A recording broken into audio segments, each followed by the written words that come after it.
Good morning children. Today we will discuss about characteristics of fungi.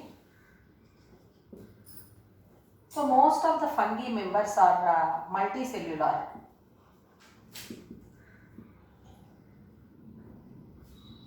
Multicellular, made up of many cells, and some are unicellular. For example, yeast cells. Yeast cells are unicellular, whereas other fungi members are multicellular. So they are made up of many cells. We observe here in fungi members somewhat development in structure. So we find thread-like structures.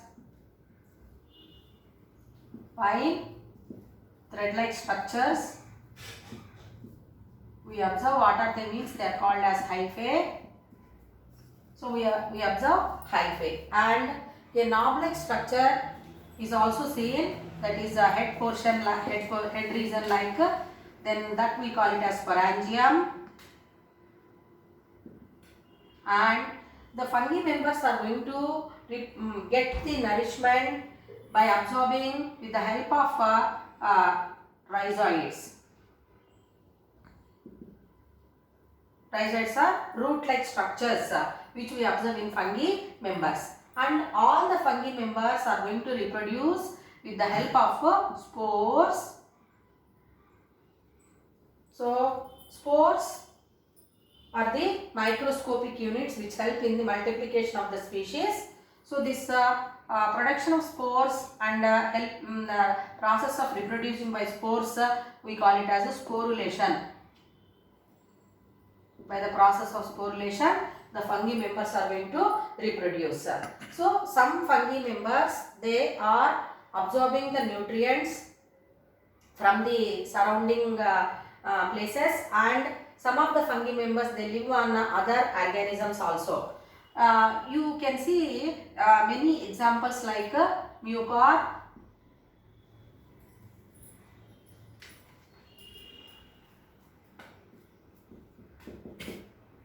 mucor, bread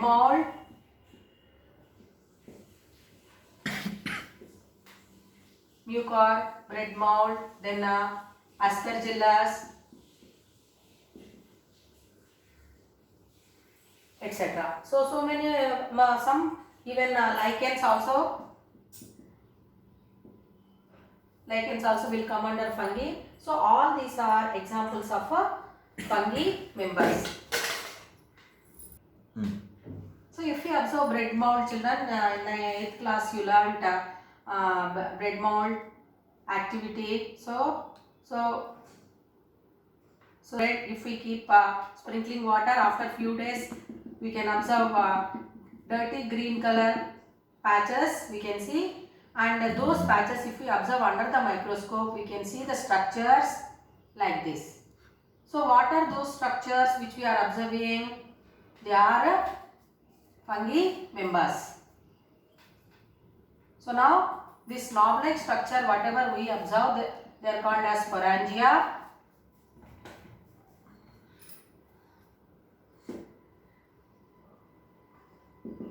So when time comes for this fungi to reproduce asexually through spores, that is sporulation, the sporangia wall bursts and opens, and it is going to release large number of minute microscopic structures which we call them as spores, and fine thread-like structures which we call them as hyphae. And these structures are present on the substratum, that is food, or on the body of other organism. So they are called as rhizoids. So like that, these fungi members are said to be multicellular. Some are unicellular. Yeast cells. So baker's yeast, you know, no children, that will be used in bakery items. So yeast cells are unicellular and yeast cells, whereas other fungi members are multicellular. So hyphae structure we can observe, sporangia and rhizoids, and they are going to get the food by depending on other organisms. So lichens we observe on the plants. We call them as lichens also. So these lichens we can see where patch grey color, white, grey or dark color patches on the stem portions, and it is also called as pattarpool, and we are going to use these lichens as a spices in our food items.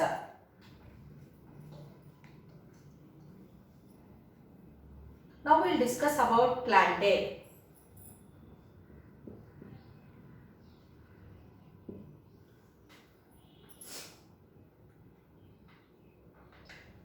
Now let us discuss about the kingdom plantae. Have you seen plants? Are they in same size, same structure? So plants which come under plantae, they are of diverse in nature. Means what? Different sizes, different structures we are going to observe in them, and the flowers are there. Some plants they do not have flowers. So like that different characters we are going to observe. So that is the reason all the plants are diverse in nature. So now what are the characteristics which we observe in this group? How the classification of plantae has been done. So all the plantae members are multicellular. Many cells with which the plants are made up of. And what is the important character which we observe? That is the presence of cell wall.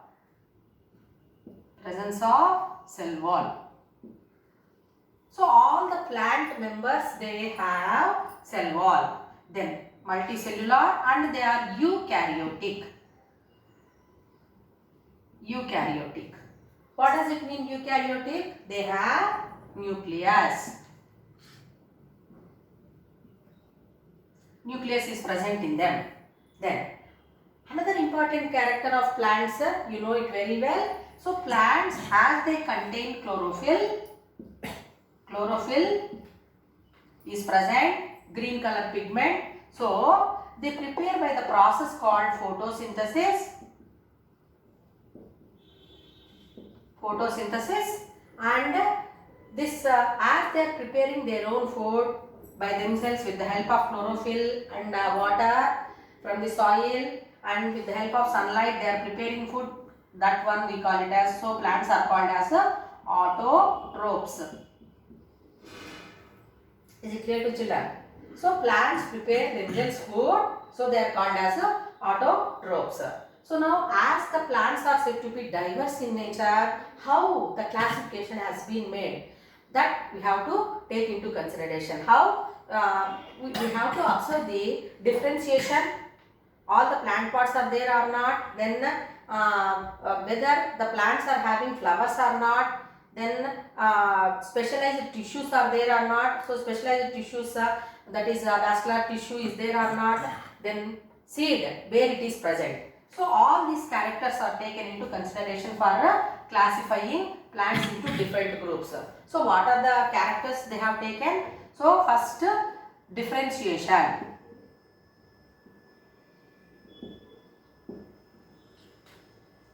So different parts are there or not, like roots are there, stem is there, or leaves are there. So that they have taken, scientists have taken classification by observing the differentiation.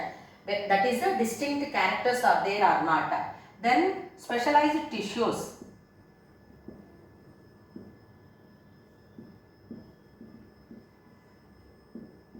So in second lesson you learned about different types of tissues. So all the tissues are there or not. For example, vascular tissue if we take vascular tissue. So what does this vascular tissue contains? Xylem and phloem. So that tissue is helping in transporting materials. So specialized tissues are present or not. Then flowers are there or not. So some plants you are observing, they have flowers, and some plants they do not have flowers.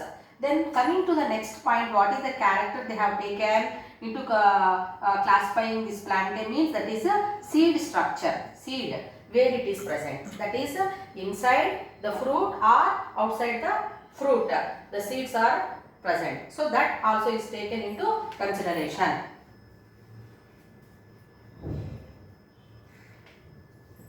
Let us observe the plant kingdom in a flow chart, how the classification has been made. So plant kingdom is basically divided into two groups. That is on the basis of a flower, whether flower is there or not. So non-flowering plants, they do not have flower. So such group of plants are kept in cryptogams, and flowers, if we observe in plants, they are kept in the phanerogams. Is it clear to children?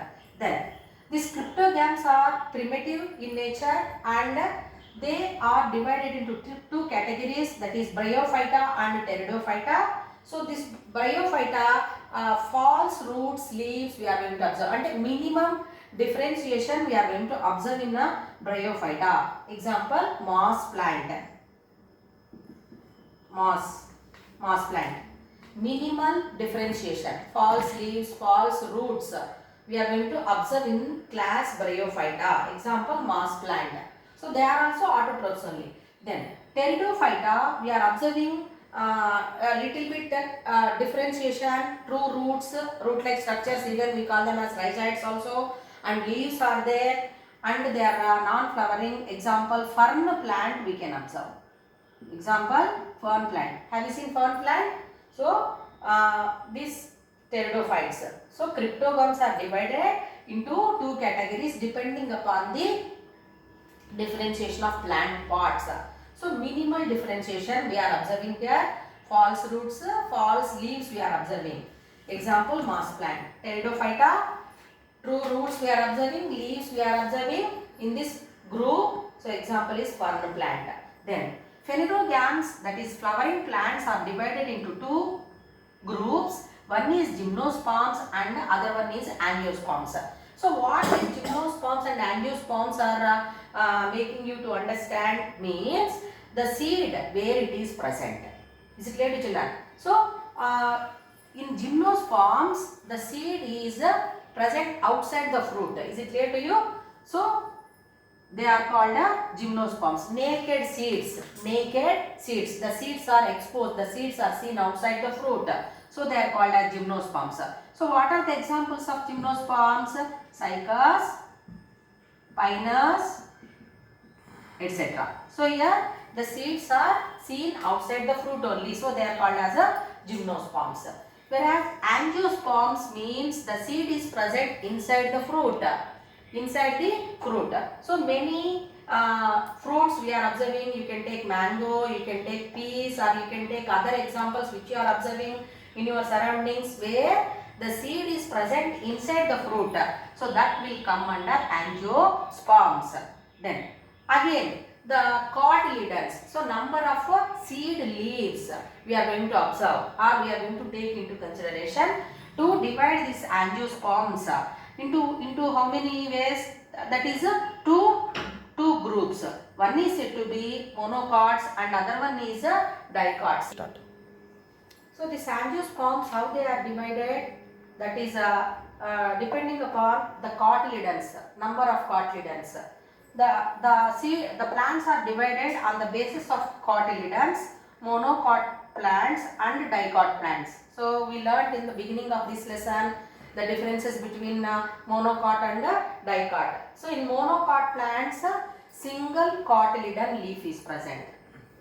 Single cotyledon leaf is present. In dicot plants, two cotyledonous leaves are present. Is it clear to you? So example for monocots, paddy, wheat, jowar, bajra, barley, all that will come under even coconut. So example for monocot plants, paddy, wheat, etc. Whereas in dicot plants, two cotyledons, best example mango. So everyone likes mango, no? So if we observe that mango fruit, so inside that hard shell will be there. Inside that we can see the seed. So where it gives two equal halves. Another example, green gram or Bengal gram. So we are using them in our day-to-day life. Bengal gram every day we use in cooking.